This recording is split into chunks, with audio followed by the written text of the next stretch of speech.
the news because I know that when our numbers are low and when it starts to get rainy and cold, that spirits can sometimes come down.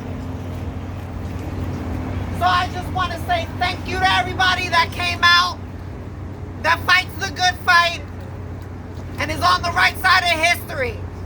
So even if we don't have the forces that we need, if the solidarity isn't forged yet, if everybody isn't turning out, it's okay, because it's important that there's a core.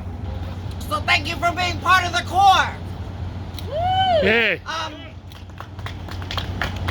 Every time that there's an action, I think it's important just to come and be counted, because that's a more direct version of democracy. That if you show up to an action with a stated goal and with politics that are clear, then you're clearly making your voice heard collectively with your comrades. So I'm glad that we could all be here. So I have a message from Familia, Queer Trans Liberation Movement, comprised of Latina and Indigenous, queer and trans people across the country, undocumented and documented. And right now they're at a conference, and we wish them the best of luck, but the continuing campaign is Justice for Roxana. Roxana Hernandez is dead. She was a Honduran trans woman who was HIV positive and a sex worker. And she fled Honduras because it was too dangerous for her to stay. And she's not unlike a lot of other people, trans and cis. And cis just means that you're not trans. It's not a slur. It just means that you're not trans. And congratulations, because I hear it's easier. So, ICE killed her. She came trying to get asylum, and she was captured, and she told them that she was HIV positive and that she would die without medical treatment. So the people at ICE let her die. And I just want to let everybody know, in case you didn't already know, about what's at stake and what's waiting for the rest of us, because Roxana and people like her are sacrifice people. They're the people who can die, and the people who kill them bet on the fact that there won't be enough people like y'all who will care about their life and about their life being taken, so that they'll kill more people like them, and then they'll work their way up until they're killing anyone who speaks out against them. So first they came for the communists, then they came for the unionists, then the Catholics and the gays, then the Honduran trans women with HIV, and around and around and around we go until there are more people who flood the streets that are like y'all. And just to let you know what's on the hook, because it's here in Portland too, a Portlander that's also dead now is named T.T. Gully.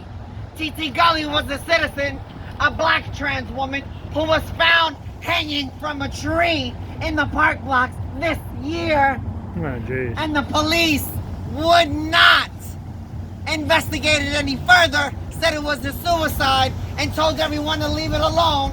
And this is in your city this year. And again, they bet on the fact that people don't care if another black trans woman is killed, because not enough people care about black trans women and whether they live or die. So she died, and there wasn't an uprising, so she's dead, and we don't see justice, and we can bet that it will happen again to somebody like her. It could be me. It could be you. Because this is waiting for all of us, whether we're documented or not, whether we're trans or not. It's a message that the state can kill you and no one will fight for you. So if they kill one of us, I hope that people will turn up and that there won't be any more letting it go when one of our loved ones gets killed. So I'll leave you with one more trans woman who's still alive. Thank God. Her name is Alexandria Tierra. She's from the Navajo Nation and was raised on the reservation. She's also a young trans girl and they haven't slaughtered her yet. She talks about colonization all the time because in her reservation and in reservations around the country, they're still feeling the effects of colonization and their frontline communities because reservations have some of the worst air quality, some of the worst water quality, some of the most toxicity in the land, and people get sick and die all the time. She speaks out against it and she gets shut down often because there's not enough support in any of the communities that she's trying to get in touch with and work with, but because she's a trans woman and she's indigenous and she's very clear about her radical politics and her anti-colonial politics, it's difficult for her to be able to get a foothold. And she's not alone.